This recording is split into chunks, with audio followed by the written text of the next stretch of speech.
Good morning, good afternoon, good evening. Hello, world. Welcome, Bob McGwier, and welcome, Grant Cameron.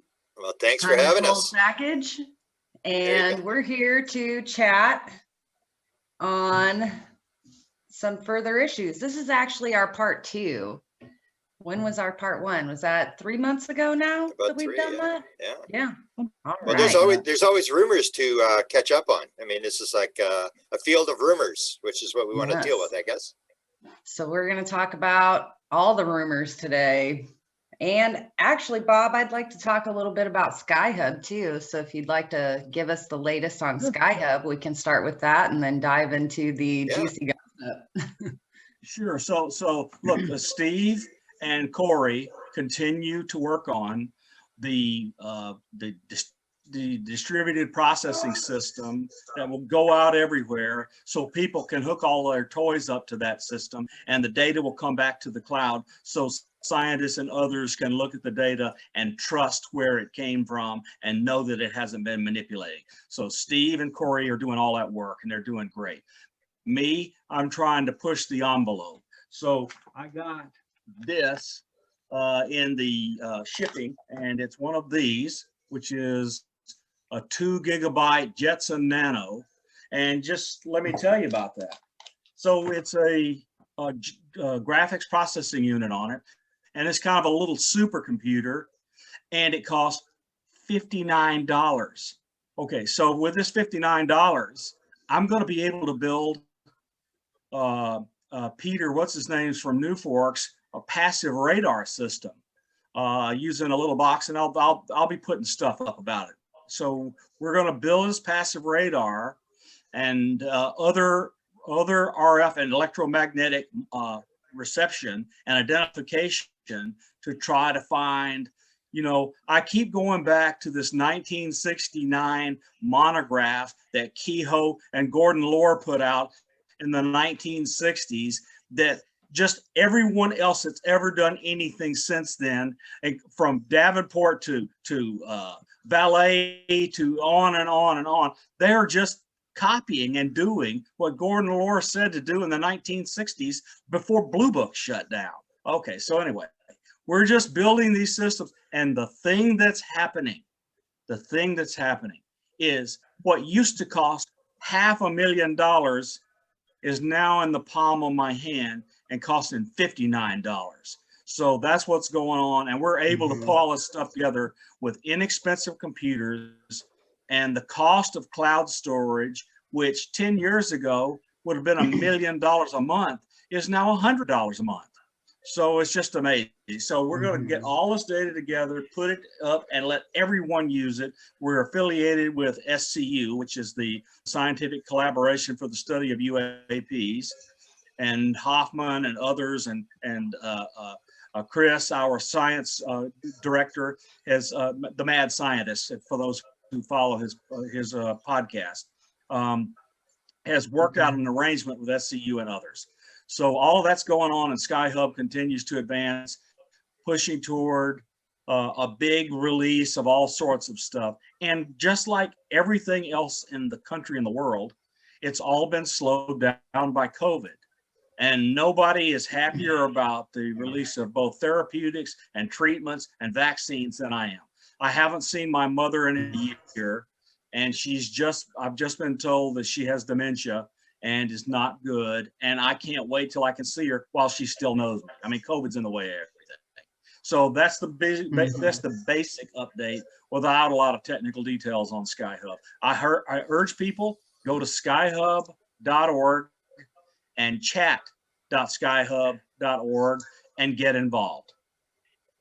Question, Bob. I'll go ahead, Grant. Yeah, a question. Have you gotten any WOW material yet? We have gotten UAPs over 3 of our deployments, which are people that are helping with the development, but they put up the deployments and they're unattended. And one of them is in downtown Houston and got a UAP, which came right overhead into the fisheye camera. And that thing did a right angle turn and instantaneous accelerations. And we are pretty certain that we caught it because that fisheye camera has IR sensitivity, infrared sensitivity, and you wouldn't have seen it with the naked eye. It was invisible except to that camera. And we definitely caught it. And if you go on the SkyHub channel on YouTube, you can see some of these videos, and more will be added. Nice. How many units do you have out right now, Bob? Ooh, I think there are tens of them, well, maybe 100 already that are being built, and they're in various stages of completion. And mine will never be finished. I'm going to be tinkering with it forever. So, because that's what I do. Well, that's nice. Keep adding and breaking and disassembling and putting it back. However, big news. People may have seen the extremely fancy looking enclosure that SkyHub can be put in, and we have a benefactor who has paid all of the costs of taking the 3D printing and paying for the tooling and dyeing and setting up. So people are going to be able to buy that really, really fancy box for $100 or so. And so it's really inexpensive for an enclosure. And Richard Hoff from Austria, but definitely Europe, is the person that did the 3D printing design and has given away the 3D printing instructions. And we have a benefactor which is covering the costs. Like I'm the benefactor covering the cost of the cloud storage, and somebody else is covering the cost of the 3D printing. So again, we're looking for benefactors and we're looking for users. What's the ultimate aim of all this, Bob?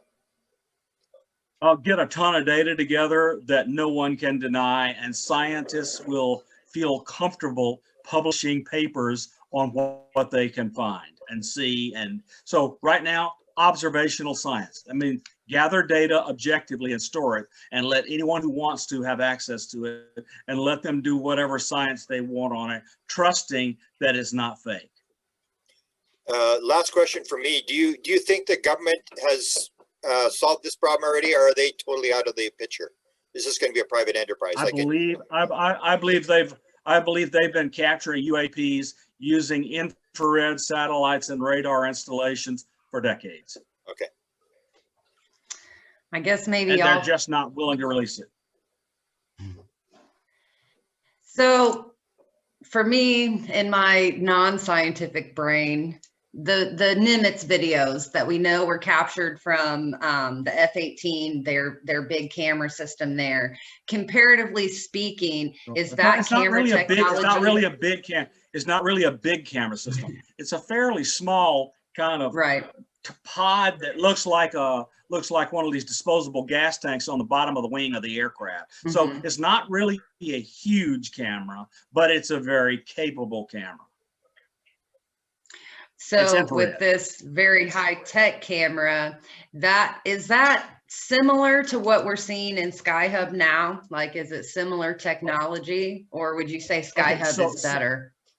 So the sensors that are coming online now that are available to us to use will be easier to use, cheaper to use, and very capable, but the actual specifications on the forward-looking FLIR, the cameras that are in those systems is classified.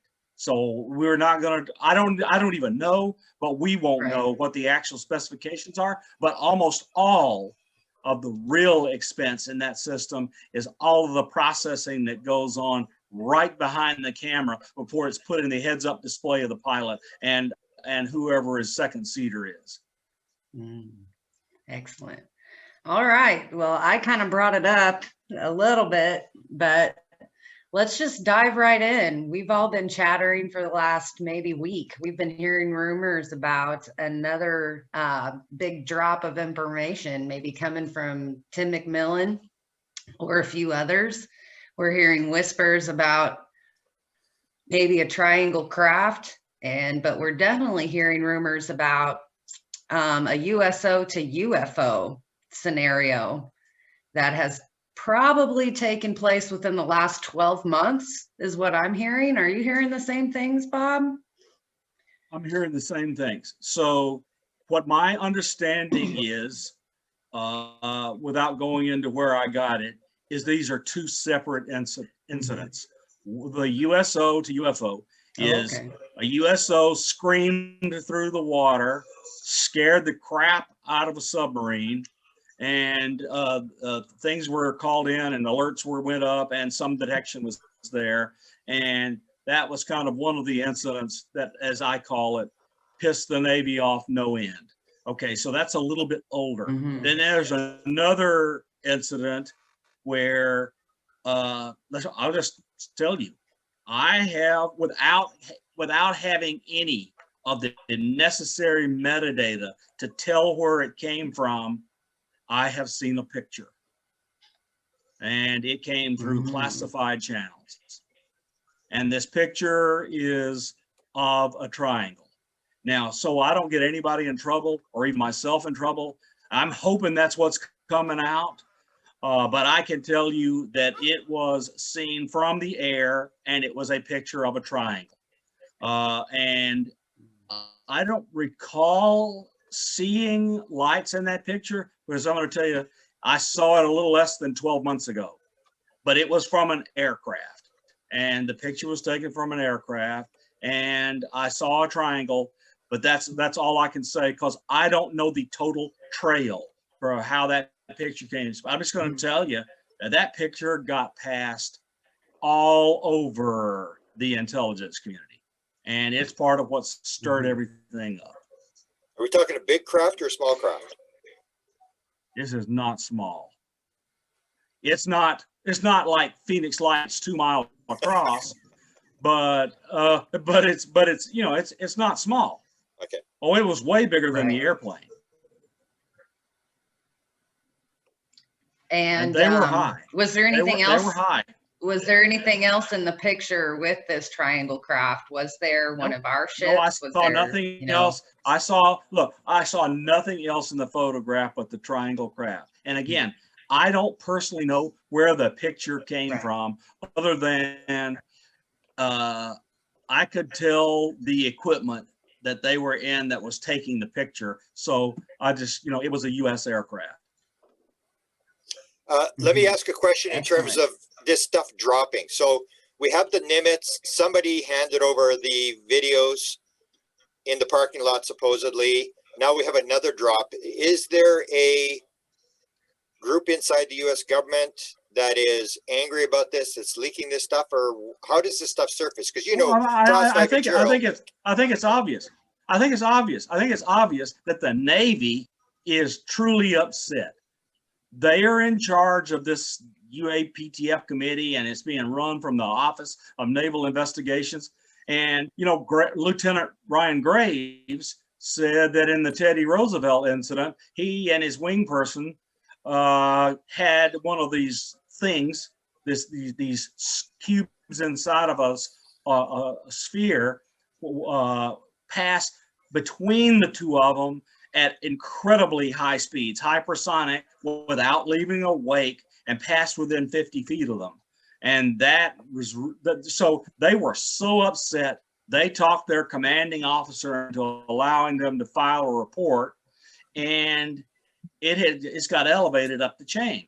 So the things that are very hopeful to me, there seems to be bipartisan support on the Senate Select Committee for Intelligence for releasing or demanding that stuff be released. And the reason that is the language that was called the Rubio language, because he's the current chair of the Senate Select Committee on Intelligence, got included into the National Defense Authorization Act.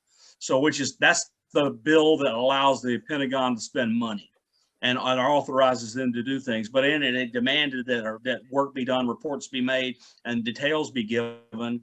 And Rubio has re-upped that and just ordered ONI to start telling stuff. And I'm just telling you, these commanders that are having these things come up around their air assets and their surface assets and their underwater assets and scaring the crap out of them, they are demanding answers. They've had it. Wow. I've never been on a submarine, but I've seen the picture of you on one. Tell me what that would be like if you were on a submarine and one of these incidences happened. I mean, are we talking about, I don't know the terminology. Is it still all hands on deck? I mean, if you have something of this magnitude outside, what do you really do? Do you surface? Yeah. No. You run deep. You go away. Yeah. If you don't know what it is, you go away. So general quarters will be sounded.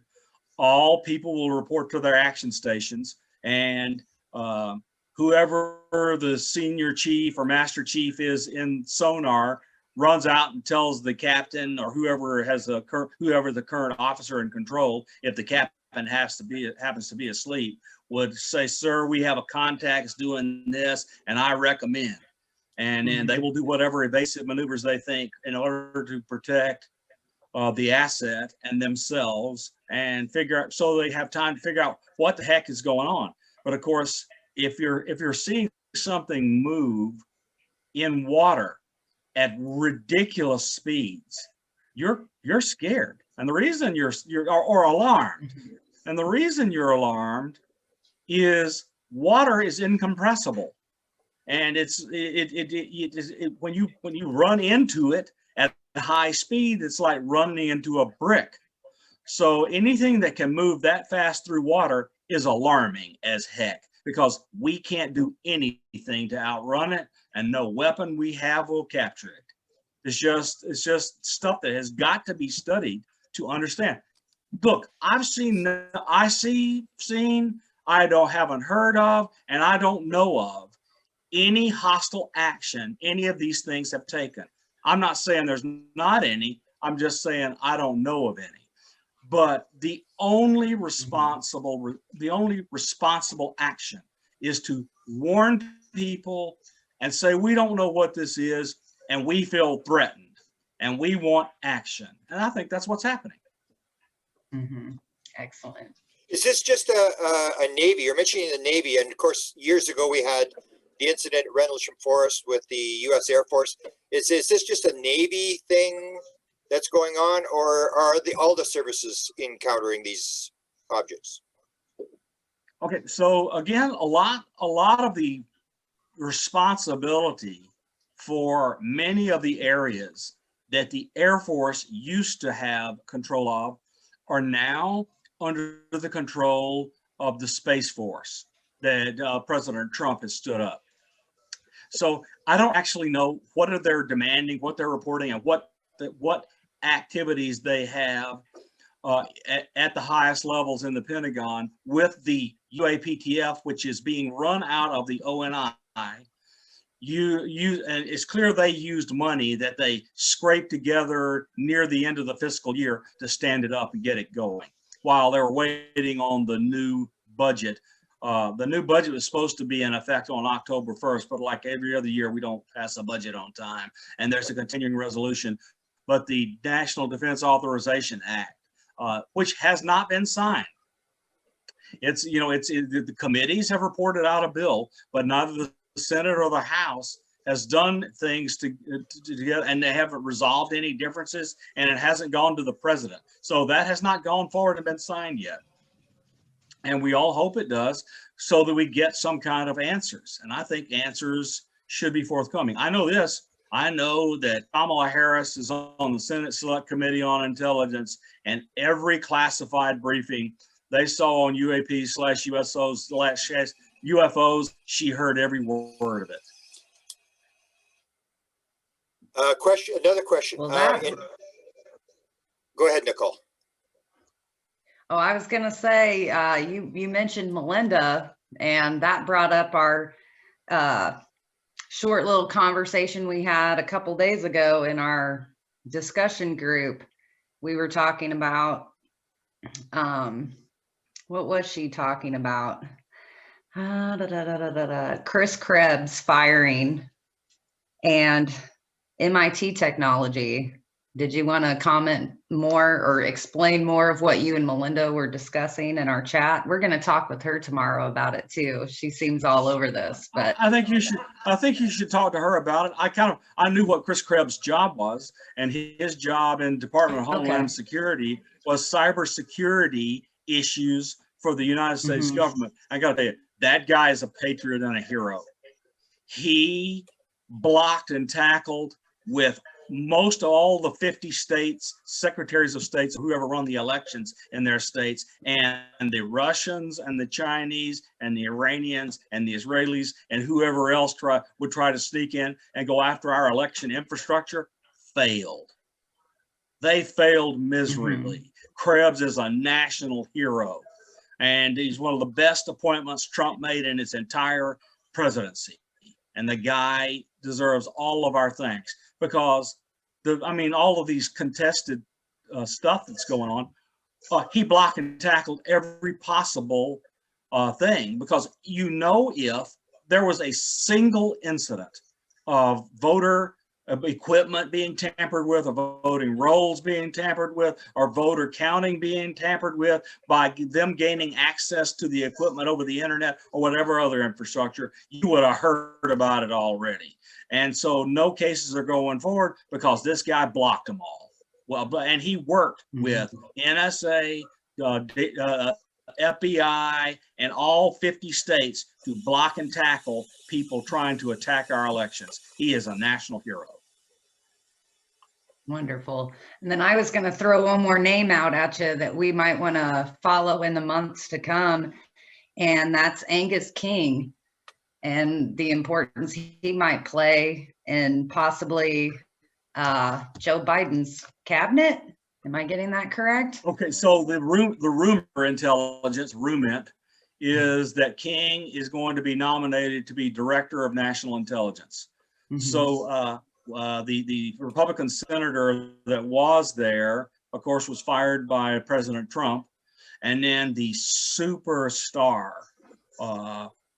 former CIA officer who was the deputy director of national intelligence, Sue Gordon, who I know and have met, was due to be elevated, and it was clear that both the former director and she had lost the confidence of the president. So before he could tweet fire her, she resigned. And so then that left it wide open. We got Richard Grinnell, who is a political hack. He came in during the 2010 Tea Party rebellion. So he is quite unusual to be Director of National Intelligence. So we want a capable, level-headed person who is familiar with intelligence. And that would be Angus King, who is an independent from Maine. And he has been on the Senate Select Committee on Intelligence since the day he arrived in the Senate. Okay, so, and I don't know why he was on the Senate Select Committee on Intelligence, but I suspect that if, we were to go in and look at all of his background, we would find out that he had experiences before he ran for the Senate that made him involved with the intelligence community, and they themselves supported his being a member of the intelligence committee. I just know that he is, and he has been there since the day he was elected. And he got to see all the UFO, UAP, USO briefings that everyone else did on that committee. Beautiful. That's what I was aiming for right there, is the people that have been in these briefings from the Intelligence Committee.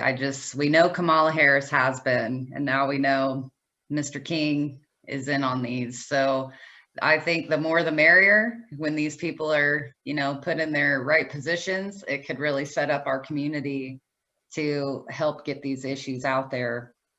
I think we're lining up the good guys, is how I think I put it to Melinda the other night. But all right, Grant, I think you had a question. Okay, what's the chances that, well, let me first ask you the question. Why did Trump not drop this thing when he got the briefing from the Navy? Why did he hesitate? You think that would have helped him in the final days of the campaign to drop this thing? Any ideas why? Does he know? Okay, so I believe that I have an understanding And this is me interpreting what I have seen for 4 years rather than personal knowledge of some people telling me. I do know the following as a fact. He didn't listen to his cabinet or anybody in the intelligence community. What he did was get on his phone at night and talk to his buddies all night.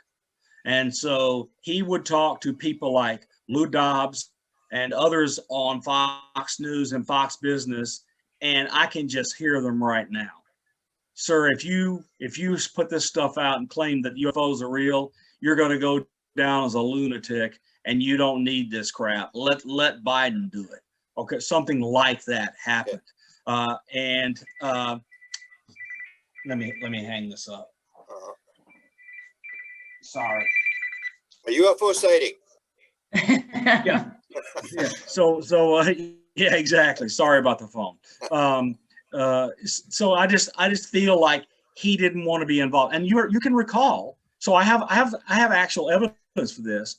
You can recall that after everybody and their brother got the story about the Navy, and he was interviewed by George Stephanopoulos on ABC News.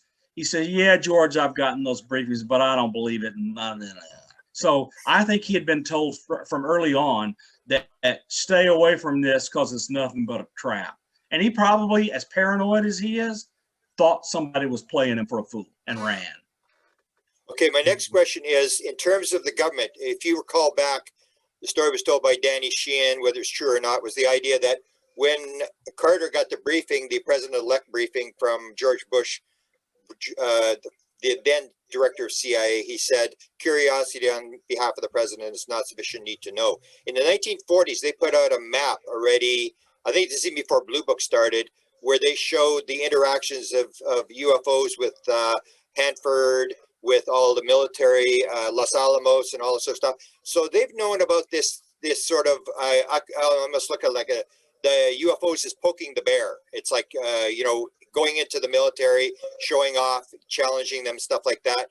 So is the even if the Navy moves it, do you think that the people that are in charge of the thing are going to allow this idea that we are under some sort of incursion and we can't do anything? Are they going to block this? Okay, so you got to just think of all the places you named. Hanford, Oak Ridge, Los Alamos. What are all those places? They are national laboratories, and they are operated not by the Pentagon, not by the CIA, not by the DIA. They're operated by the Department of Energy, and they've been clever. They set up corporations to operate them on behalf of the United States government. So all of these incursions that happened over Sandia and Los Alamos, Oak Ridge, Hanford, and other nuclear weapons development labs come under the auspices of the corporation which manages them on behalf of the government. And in that case, it's Patel. And where is Patel? 40 miles from Wright-Patterson. So I have been of the suspicion long before I heard of the Pinnacle memo that that corporation is largely in control of or involved in studying the UFO problem on behalf of the government, and the Nuclear National Security Agency, NNSA, is dealing with the incursions over nuclear facilities. And so the Air Force will be involved in understanding the counterintelligence work that has to be done when these things step in and over the Minot and the Maelstrom and those Air Force bases where our nuclear missiles are stored. So, but the Nuclear National Security Agency and the DOE, through the corporation that operates the national labs, would be heavily involved in dealing with all those incursions that happened over our national labs. Interesting. I think Patel's is heavily involved. Interesting. Right. Don't quote me on this, but I'm going to be releasing, when I release the alien document book, the notes from John Alexander's group in the 1980s, And these are notes that came from Oak Shannon, who is a part of the Wilson memo. And in that, one of the things I've never sort of released is that the cover page for it is the Department of Energy. And everybody always assumes it's the Pentagon, but I was kind of surprised to see it was actually Department of the Energy thing, which I really believe that the core secrets are held inside the national lab structure in the corporation that manages them. Mm-hmm. And the president, all the rumors about the Collins elite is that they're in Patel. Okay. Mm-hmm. And the president, correct me if I'm wrong, the president really has control over all classified material except for atomic energy material. Is that separate from the president? The president has some control over government-held classified information over DOE, DODs, etc., the U.S. intelligence community, of which DOE is a member. But that stuff that's held inside a corporation is not controlled by the president. The government agrees under cooperative research agreements that they will provide security over a structure that the corporations must follow if they want to interact with the government. But the president cannot order a corporation to give up its secrets. So back to my question, is there going to be a battle between the people who control this and the people who, like the Navy people who are trying to force it out? Are they going to shut this thing down? Okay, so my perception is that the people that really wanted to do all of that they're old, dead, or gone. And that what's happening is a bunch of new people are coming in and zero progress is being made. And we understand why zero progress is being made. Secrecy and confidentiality and classifications are a brick wall when it comes to doing scientific inquiry. It's just impossible because the way scientific inquiry is done all over the world is you have these peer groups and people have ideas and they put the ideas in a paper and the paper gets published and the peer groups shoot at it. So you get a peer group that shoots at it initially.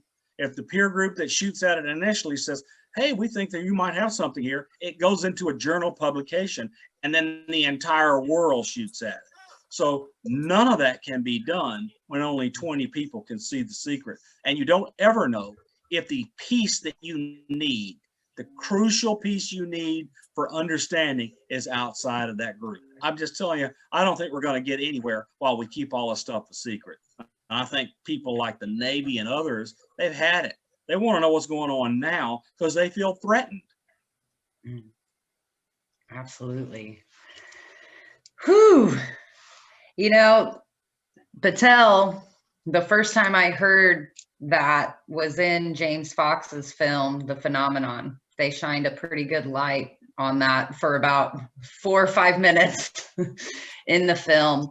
And then it kind of was homework time for me. And I guess it makes me take pause because with all this disclosure talk, we inevitably talk about compartmentalization and if this information is ever going to get out. So when we talk, or we also talk about the lack of government oversight.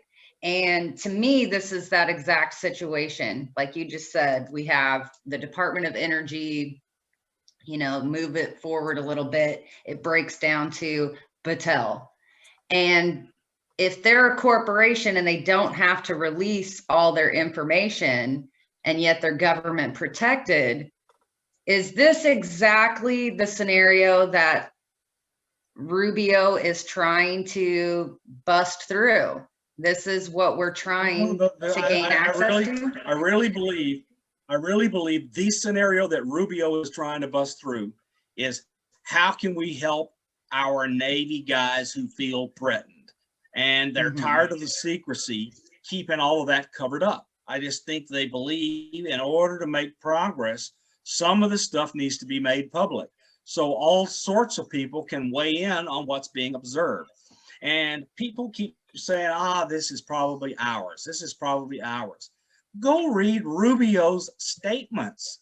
The statements that he made around release of the language, which got included in the NDAA and the Senate NDAA bill, was they were not ours, or we wouldn't be bringing it up. That's inside of Rubio's statement, and he knows everything that the Senate Select Committee on Intelligence has been briefed. I do not believe that having that responsibility, he would come out and say, these things are not ours if they were. And I keep reminding people, Christopher Mellon ran SAPCO for the Department of Defense. He was on the SAP committee. He knew every SAP number, every SAP name, every SAP project that was known in the Pentagon, all of them. He was on the committee that ran it. And if there was one inside and run by the Pentagon, he would know it. And he claims there's none.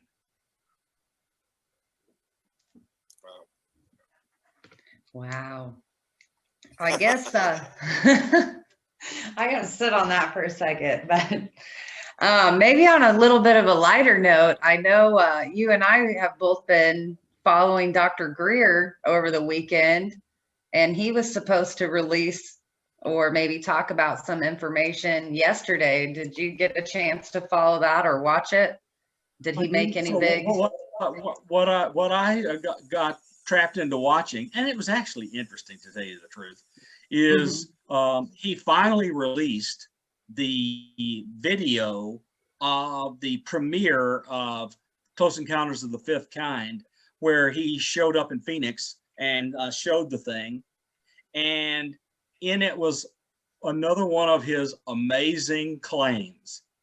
He claims that when the Phoenix lights happened, he was flying into Sky Harbor Airport in Phoenix and was begging them to show up. He went inside of a lab, and people ran in and says, they're here, they're here. And he ran outside and says, oh yeah, when I asked them to come, they showed up. He was claiming credit for instigating the Phoenix light at his premiere for Close Encounters of the Fifth Kind. No, look, nobody's going to take away from what Greer's done for CE5, but he does himself no favors with these wild claims that he can't prove. It's just amazing. So that was what I saw, because that was the thing that was released when I was able to look. And since then, I've been busy doing all sorts of stuff. So I haven't looked at what he's released lately. He sort of, from what I heard, and I didn't get to watch yesterday's at all. I did watch a little bit of Saturday, but he said he's been in touch with the incoming government. I think he was alluding to Biden, and that he was maybe going to drop some information of what could go down over the next few months, because he was in contact with both the outgoing and incoming government. So I just didn't know if there was a little sneaker in there that I missed, but I'll have to watch, and we'll give an update and chat on that in the group discussion. Yeah, what I want to say is I have not seen anything come from Greer yet recently. Now that doesn't mean there isn't anything; it just means I haven't seen it, and I don't know who he would be in contact with inside the Trump administration. And since I retired on May 9th, I'm not on the inside of what's going on in the classified circles around Biden. Any idea? Because I retired. One of the people that Greer was dealing with was Podesta. Any word on Podesta being involved with the new administration and this issue? No involvement that I'm aware of. Because he's told, Ron Klain is the chief of staff, and he's picked his longtime staffer to be Secretary of State. And I just don't know any of their involvement with this issue or any involvement Podesta has. Okay. I do not believe Podesta is on the stand-up committees for picking his administration, but I don't know. Okay. My last question is dealing with this whole leak thing. When the New York Times thing came out, you remember the whole story was leaking all over the place, and then New York Times people got all upset about people got to keep quiet, and it almost appears like they leaked the story. And again, now we know it's like supposedly Tim McMillan, December the 2nd, and it's like the whole story seems to be out before it actually comes out. So what's going on? Are there people leaking this, or why does this stuff always sort of leak out before the story actually is published?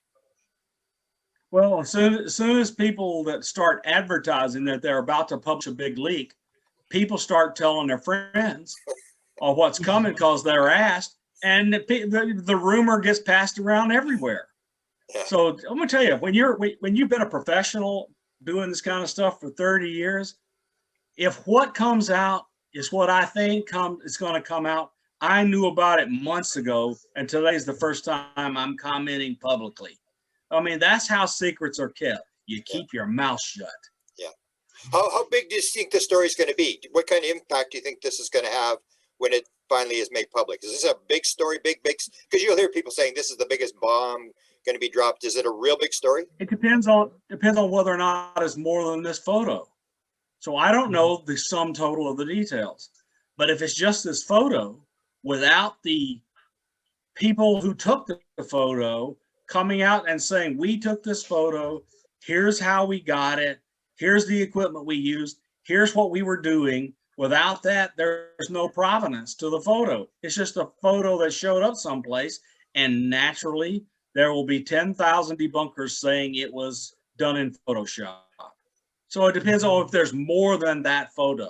And I don't know that there's more than that photo. Is McMillan being sort of a guy, like they want the story out, so they go to McMillan? Does that kind of stuff happen where people pick somebody? Because he seems to have come out of nowhere. The government always has its favorite people to give stuff to, but I don't know the source of McMillan's story. And I've got to remind you, MJ Banias is a Canadian.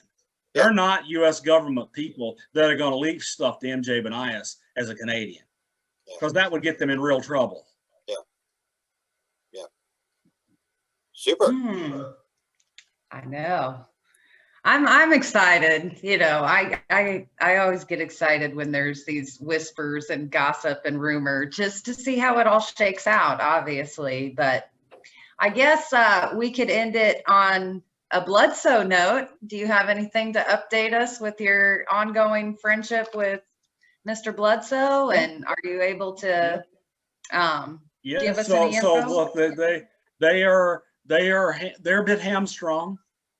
Just let me say the hamstrung business is related to COVID, and I'm not going to give any of their personal details out. Let's just say you can guess from there, and I'm not going to give you details. But I hope for them and pray for them and all this other stuff, that all this COVID stuff is over. And I've talked to them and things seem to be going okay. That's number one. Number two, Joel Dodd Griffin, who was one of the founders of UAPTN with Steve and I, bought one of these SkyHub low light level cameras and loaned it to Chris. And it has been amazing. Okay, so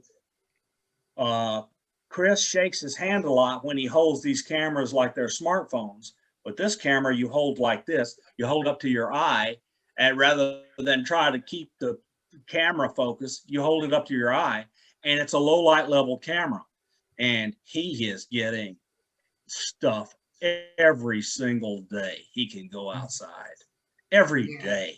I mean, literally every day. And the videos are much better quality than anything he ever got on his cell phone. And the reason is simple. When you see the Psyonix low light level camera video, you see the complete context. It's not a bright light against a black sky. When he takes one of these Psyonix videos, he sees the bright light, but he sees all the trees and all the lake and all the surroundings. You get a complete context from these low light level camera videos. And I just think it's a revolution. And the plan is for my wife and I to go over, hang out for around a month around Chris, as soon as the details can be worked out and everybody gets covered for COVID, like probably after the vaccination comes, we will go over and spend a month. And the reason is, for a year, I've been sitting here impatiently, waiting on the opportunity to go over and go through. And Grant knows, Chris has thousands of pieces of evidence that have never seen the light of day. Grant's seen it. I've seen it. I know some of the stuff. He brought in a professor from a local university that brought in a really fancy camera, and the video from that is just astounding. And it has never seen the light of day. Okay, so Chris had multiple regressions. I've heard the audio tapes. That stuff has never been heard by anybody but Chris playing it for somebody while he holds the playing device in his hand. And I want to get a transcript of that available, and with Chris's approval, and get that stuff out. So there's lots of stuff to do, but we got to get past this COVID stuff to go do it. Chris is in decent health. He built a house for his daughter, and his son Ryan is engaged to be married. So things are going well with them personally. But I'd like to do stuff on what he's seeing and get more details on his prophecies and interactions.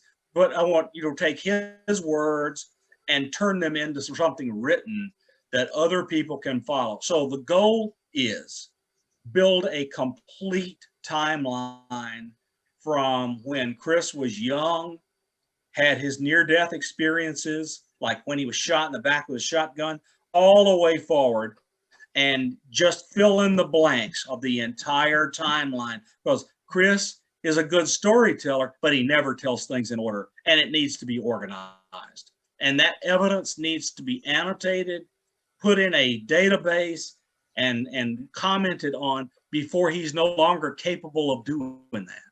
And there we go. That's my goal, to try to be of service to Chris and the community.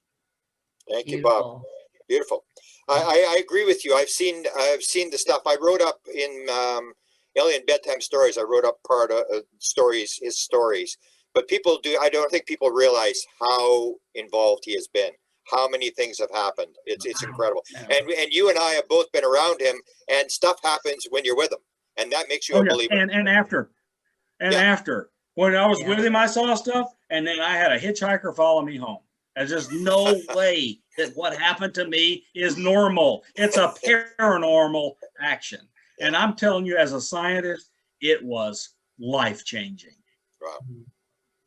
Thanks for your work, Bob. I appreciate it. Yep. Thank you, Bob. All right, guys.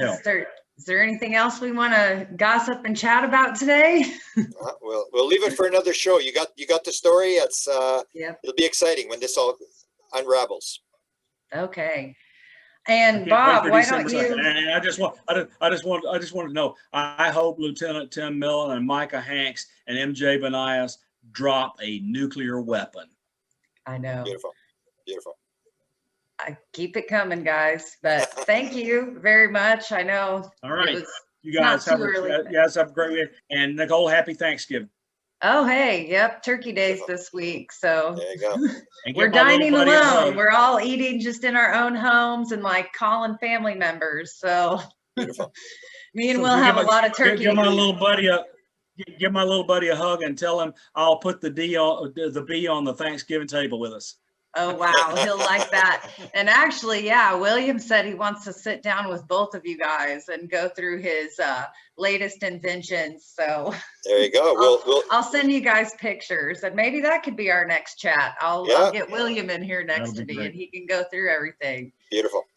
Thanks. What I hope is I get to shake his hand soon after this COVID crap. Anyway, you guys take care. Okay. Have a good day. Thanks. Thank you, everybody. Bye. Bye.